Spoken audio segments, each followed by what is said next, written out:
This week, our special guest is Tarah Wheeler from Symantec. In the startup articles and discussion, we cover just how much cash do you need to raise, how to survive your first 3 years in business, keeping your priorities straight, documenting failures, and the work-life balance. In startup and security notes of interest, Dragos and Zingbox both announced funding rounds. All that and more on this episode of Startup Security Weekly. This is Security Weekly, for security professionals, by security professionals.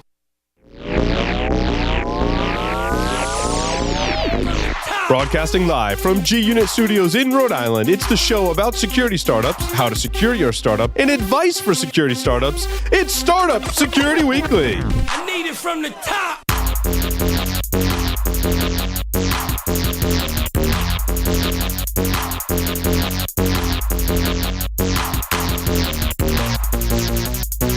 Brought to you by IT Pro TV is the resource to keep you and your IT team's skills up to date. IT Pro TV's team solution provides group pricing and access to their Supervisor Portal. You'll gain full control over your team's training schedule, see individual and group analytics, and more. IT Pro TV does IT live every day, so you know you're getting the most current IT training. Go to itpro.tv/startup security and use the code SS30 to try it free for 7 days and receive 30% off your monthly membership for the lifetime of your active subscription. To learn more about IT Pro TV's team solution, sign up for a free demo of their Supervisor Portal. Gain control of cyber risk with Tenable.io, the first vulnerability management platform built for today's elastic assets like cloud, containers, and web apps. Discover a fresh, asset-based approach that prioritizes vulnerabilities while seamlessly integrating into your environment. And improve ROI with the first elastic licensing approach based on assets, not IP addresses. Tenable.io delivers the data and context you need to secure your elastic attack surface. Start your free Tenable.io trial today by visiting Tenable.io. Welcome, everyone, to Startup Security Weekly. I'm your host, Paul Asadorian. Very happy to be here. As always, my illustrious host, the beach bum himself, Mr. Michael Santarcangelo, is on the lines via Skype. Michael, welcome to the program. It's nice to be here. And I'll tell you what, it's so hot outside right now that I'm glad that I'm inside with air conditioning. Yes, well, you are hot as well. It's that time of year on the beach where it's really hot. Yes. It's awesome. I have some announcements which someday I'll learn how to work a teleprompter. It's just one of those days. I need to go do some hands-on set construction. IT Pro TV, who does not have courses on set construction, although they should, because I need that. We all need that here in the studio. They have a great program. It's called the Supervisor Portal. You can get 30% off the lifetime of your active subscription by going to itpro.tv/startup security. Use the code SS30. The Supervisor Portal is awesome because your company can purchase subscriptions for all of the employees. Your managers can assign training modules and keep tabs on how well or not so well you're doing on your training and adjust your schedule accordingly so that you can get trained up, because I think it's important for everyone's career to have training. And that's just one reason why we love the fine folks at itpro.tv. All righty. Our special guest for today is Tarah Wheeler, the Senior Director of Engineering and Principal Security Advocate at Symantec Website Security. That's a mouthful. Tarah, welcome to the program.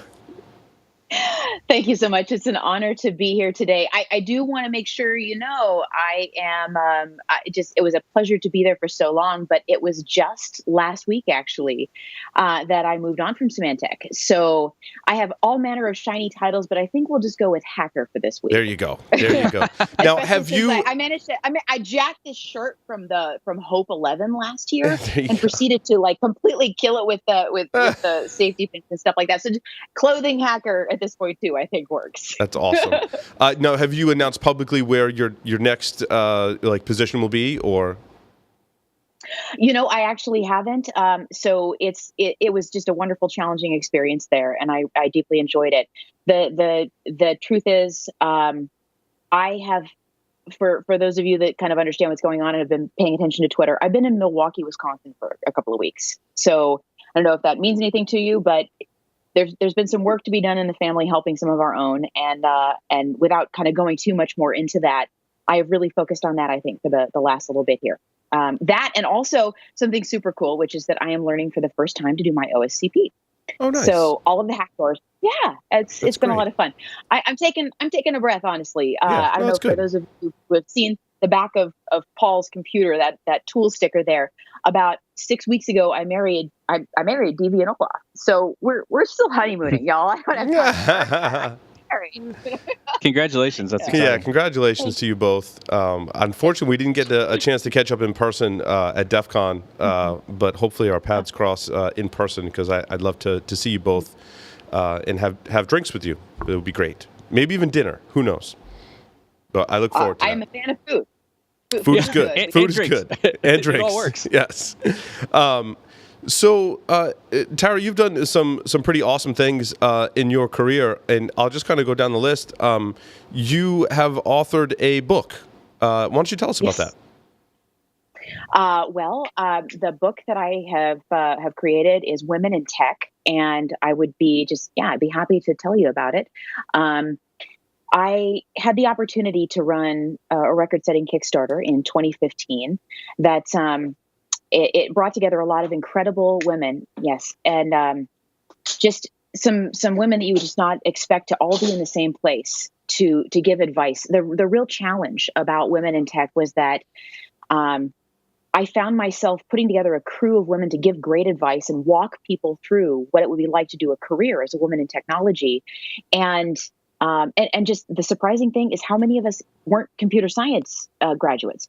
Only 2 out of the 8 women, and of course my awesome husband just handed this to me. Only 2 out of the 8. He's great. I was like, baby, give me a hand here. Only 2 out of the amazing 8 women that we put together in this book have computer science degrees. The key here, as a great friend and mentor of mine, John Callis, has said before, is that there are many doors in and out of technology. And if you are a woman, if you find yourself disadvantaged in tech, honestly, the number one message, and I wasn't expecting this to be the message, but the real message is just, you're not alone. There are people there who have had very weird experiences getting in and out of technology. And oh my God, do I have stories for you? But you're not alone. There's folks there will help and mentor you. Demonstrate a desire to learn and to be kind to other people. Help other folks first, and you'll find teachers showing up for you. Yeah. Yeah, and you know what? I've always, and I've thought about this subject quite a bit, actually. So much so that I feel so passionate about it that we're actually doing something for the Cyber Patriot program here in Rhode Island, and we're doing a free conference for them. Because I really believe that it starts early on in school. I would like to start earlier in elementary school.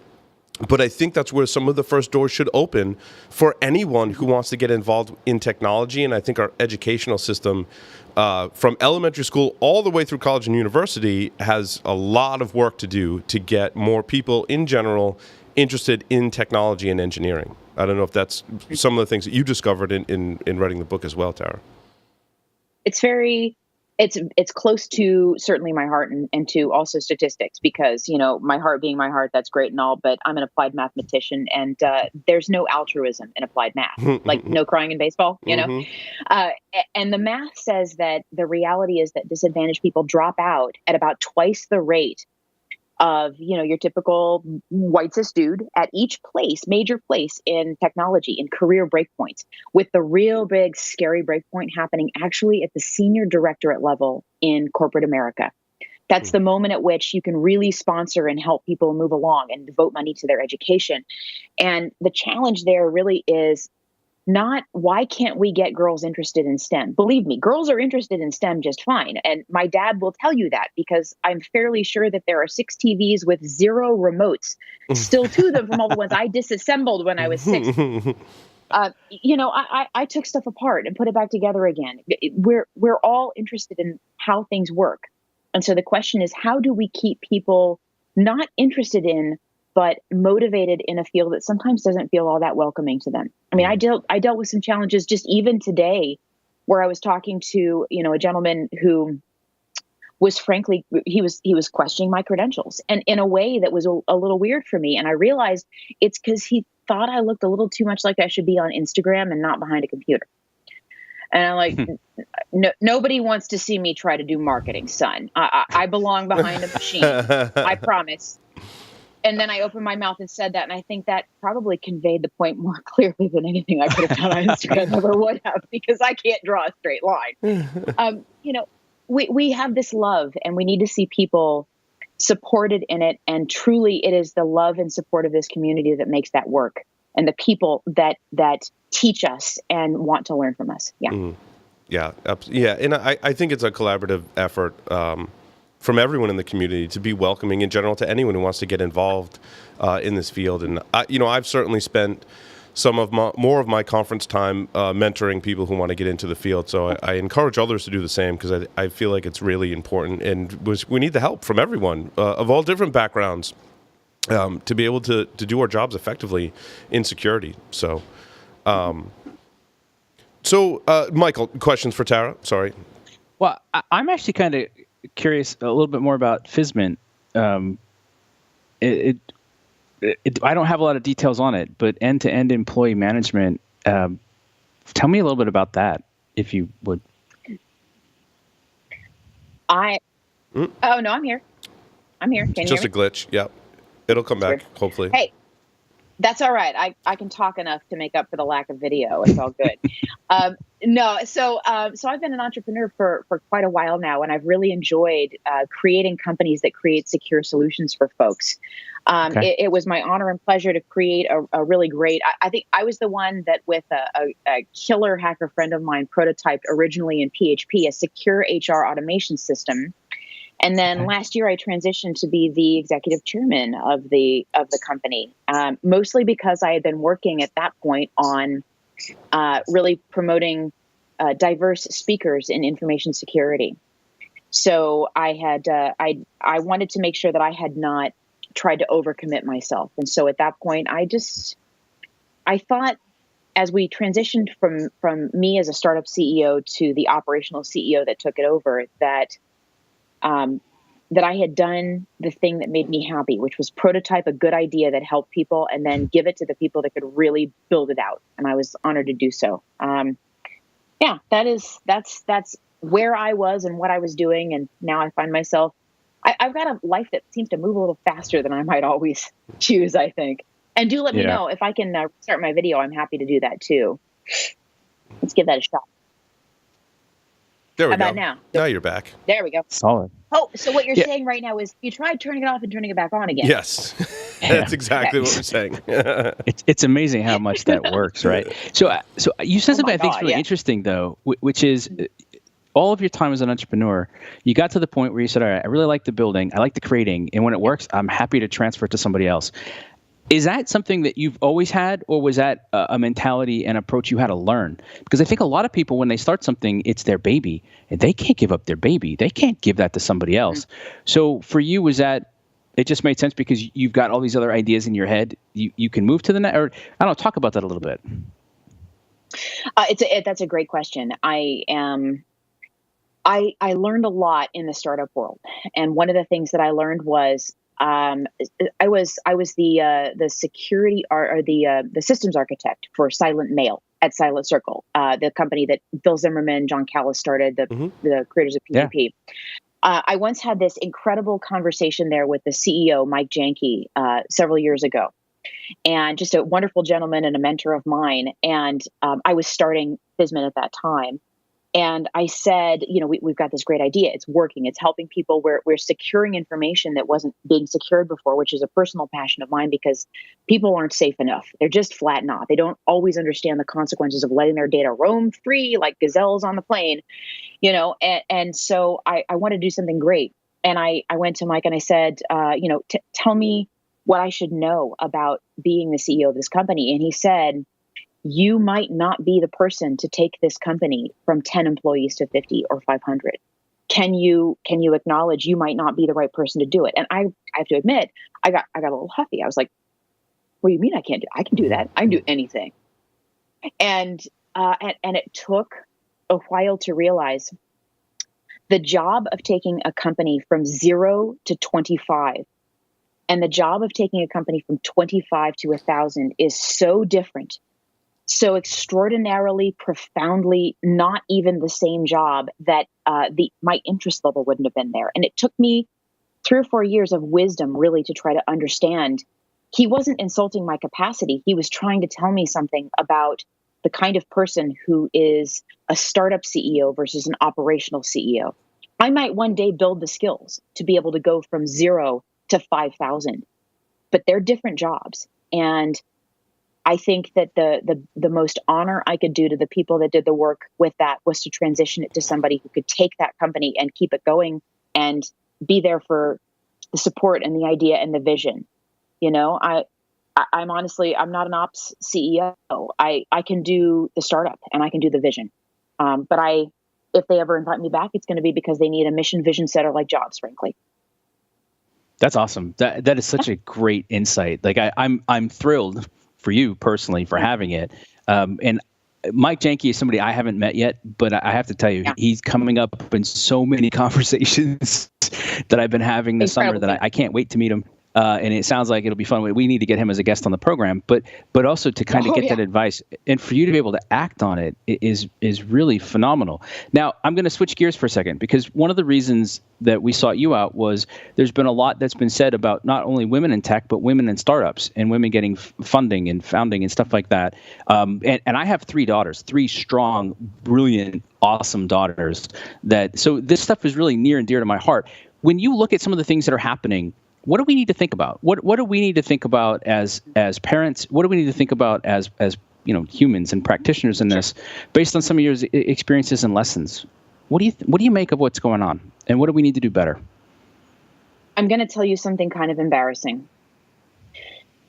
When men ask me to sign my book, it's not for them. When they ask me, when they sign up, stand in line and say, Tarah, will you sign this book? You know, they hand the book over to me and I say, what's your name? And they say, oh no, it's not for me. So I've probably signed 10,000 copies of this book at this point. I mean, just thousands and thousands and thousands. And of the maybe 1,000 men who've stood in line, maybe 25 of them have told me, sign it to Jim or John or Joe. Almost every single one of them says, it's for my daughter. I'm trying to get her into tech. It's for my girlfriend. I'm trying to encourage her to get into tech. It's for my wife. She doesn't think she can do it.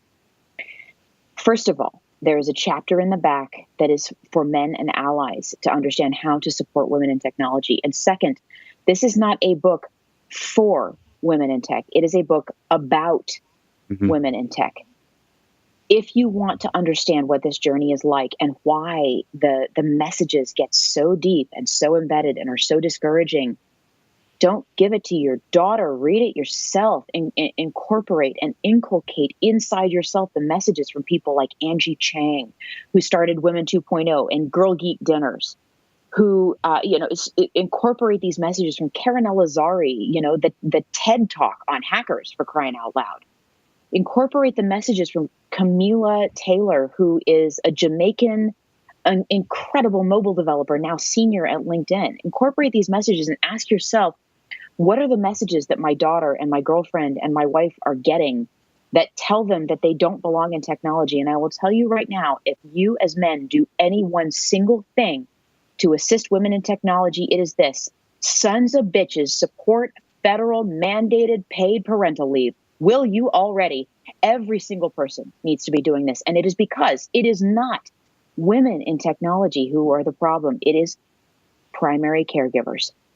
That problem is about to become men's. And unfortunately, I think men are about to discover what it means to be a primary caregiver. Millennial men under the age of 30 expect to share parenting duties equally. And they're about to discover that the world doesn't treat a primary caregiver very well when it comes to children. I don't have children. Frankly, it's part of the reason I can do some of the stuff that I do, and I am free the way that I am. I want to try to support people who do make the choice to become parents. I've not had that freedom, frankly. I don't think I would be this far if I did. And that is a scary and depressing thing, and I want to try to fight for people who do want that right. Mandated, paid, federal parental leave for both genders. Do that, and you solve 80% of the problem. I'm a Pareto optimal kind of girl. Do that thing. There you go. Well, yeah, I think it also speaks to the work-life balance conversation we have on this show a lot as well. And so many founders that we speak with, it's weird. They all have like 3 children or more. It's very strange. And I'm like, and a spouse that supports them. yeah, and a There's spouse that always gonna be a supports them. spouse Yeah. right there. Because you can't do it without the spouse that supports. Well, I have 3 boys. I couldn't do it without my spouse supporting me. I'll tell you something interesting about my situation that I don't talk about very frequently, but I said on the program a couple weeks ago that Trisha, my wife, has come back into the company. So when we got started, we were both professionals. She's remarkable. She's amazing at all the stuff that she can do. And when we had our first child, it actually started as she wanted to keep working. And so I said, cool, I'll stay home. And then it was, well, she wasn't unhappy. She was unhappy with that. So then we did like a 50-50 schedule for a while where I did some stuff and she did some stuff. And then finally she said, you know what, I kind of want to stay home with him. And so, okay, cool. So we worked it out. And over the years then, as our business grew, she kind of came into the business. And at times it's been fascinating to work alongside each other. Of course, we have 4 kids. So for us, but it's interesting because at different points, our kids have been in private school. We've homeschooled them. They're now embarking on a public school journey. We've figured out a lot in terms of things that we would do differently now. But it's interesting to hear you talk about that because we have 3 daughters. And so a lot of times, like we talk about, because Trisha was in tech, so we talk about what that was like and what it's like and how it works. And now that we're back working side by side, it's so freaking awesome. But the thing that's interesting as I'm listening to you is for us to achieve that, we couldn't play by the rules of everybody else. Like we run our own company and we play by our own rules. We traveled by RV for a long time, so we had to do stuff that was really different than everybody else. So I'm looking forward to reading the book and learning more about some things that maybe we hadn't thought about yet. Well, and be aware too. I've got we're in the middle right now of looking at a book that's going to be the follow-up to it. It's probably going to be Girls in Tech. And we're looking at really telling some stories from the perspective of girls in technology right now. What are the things that are encouraging them, that are making them hopeful? I'll be frank, it's going to be a less controversial book. Women in tech, you got to be straight about what's actually happening, and nobody likes to acknowledge those problems. It's a little easier to be inspirational with a 15-year-old, right? Yeah. So it's good and it's bad at the same time. But I don't want to lose the fact that I'm not here to be uncontroversial. I am here to speak the truth about what it is like to be, a woman in technology. And sometimes the answers to that kind of suck and they're PG-13, right? So I'll keep telling the truth. I'll do my best to help encourage girls, but I'm never going to lie to you. It is a rough That's world. awesome. And just today, I'm facing somebody asking whether or not I'm qualified or not. I'm like, have you seen my t-shirt? I have an excellent t-shirt collection. You should just believe I'm qualified. Seriously, have you seen? Yeah. It's Every a great t-shirt qualifier. I have literally says disobey on it. Come on. But I'm appreciative of that. Mostly what I think I would love if I could, and I don't want to hijack too much, but just to talk about what it's like to be a hacker, maybe as a woman. No, please. Yeah. So the coolest thing happened at Black Hat, which I know nobody ever says anymore, but let me just tell you about it.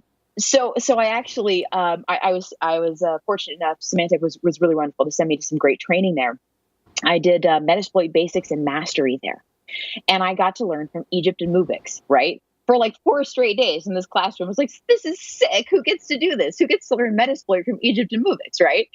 And so I sat there and really just started learning and stuff. I had a great time. I think the class was like 50 people for the first part, 30 people for the second part. And they tell me like day number 3 that there's going to be a CTF. And I've never done a CTF. I have a DEF CON Black badge. I was Mystery Challenge, right? But I've never done CTFs before, kind of like in person. And so I'd written like all these exploits and stuff like that. I come to find out we do the CTF. I start cracking boxes. I crack my first WordPress box with an exploit that I've written myself, which is so cool. I had no idea I could do that stuff, right? I am senior in my career at this point, and it's hard sometimes to devote the time to pick up new skills. But I looked around and I was like, I'm the only woman in this class. I mean, there's one other woman maybe over in the corner. And I took 3rd out of something like 80 total people in the Metasploit CTF with writing exploits. And I had never done this stuff before. So the thing that I suppose I really want to talk to people about, and I made a note to myself to really talk to people about it, was you can learn anything and you should never be scared to try. And you should also never be scared to ask questions. I asked embarrassing questions. Like, why does Ruby work this way? And what were you thinking when you put this module in with this kind of information? and when I asked this, we all have those questions, right? When I asked those questions, I got answers because I went down the why rabbit hole. So go down that rabbit hole, ask those questions, because I am inspired all over again by the guys from the Metasploit project, the Kali Linux folks. So many shouts out to the offensive security folk, just learning this stuff, really learning it. Lost called me a hacker before I wanted to call myself a hacker, and I was scared too. Now I know how to break into boxes, and that's cool. No, that's pretty awesome. I mean, that's a testament to your persistence, your willingness to learn and ask questions, which I wish more people would do as well as your instructors as well. Egypt and Mubix are both great people and fantastic instructors. So that's great. Yeah. Well, and we know I love asking questions. All right, so based on the combination of your experiences, somebody listening right now with an idea for a startup, what should they do? Like, let's go 2 levels on this too, because I'm really curious. Like, A, in the space of security, where would you focus? What's got you excited about the industry, or where do you think we need more attention? And then B, what should they think about if they're going to go for a startup? What advice would you give them? That is an awesome question.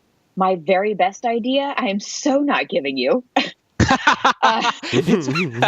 Fair point. How would you like my second, third, fourth, and fifth best ideas? Go to we'll take your 10th. Based on your idea track record, I think number 20 is probably good for most people too. So here's what I know. Cybersecurity as a field for the next 10 years is going to grow 60% year over year, right? None of us are going to be hurting for a job. You can get a job. And yet there's been some great comments about how this is sort of the new gold rush, right? No one's been thinking about the fact that cybersecurity is the equivalent of providing prostitutes and whiskey to gold diggers. This has to be done, right? You have to have somebody supplying bags of cornmeal and tea kettles to the people that are busy digging gold in technology. And so that sounds terrible, but this is really what merchants in the 49 Gold Rush did. This is the gold rush, right? You're supplying goods and services to people that are trying to create the new gold mines. Now, as cybersecurity, we find ourselves in a field that's not going anywhere, and you could get a great job no matter what. But yet, ask yourself about what kind of products, what kinds of things are useful to people who are trying to create brilliant technical ideas. I look at SMBs and I think that service provision to SMBs in terms of providing them with answers to cybersecurity problems is going to be huge.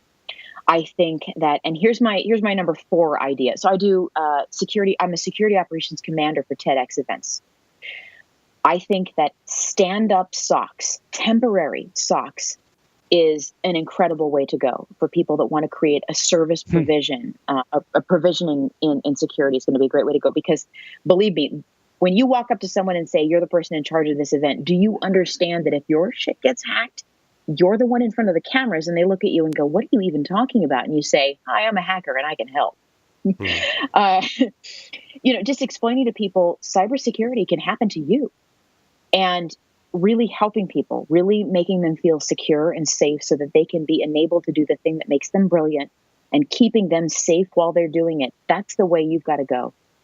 There is enough space in this industry for all of us. And I care deeply about Security Operations Command. And Security Operations Center provisioning is a major passion of mine. I think people that want to try to keep other people safe should be asking themselves, what can I do to keep a meetup group safe?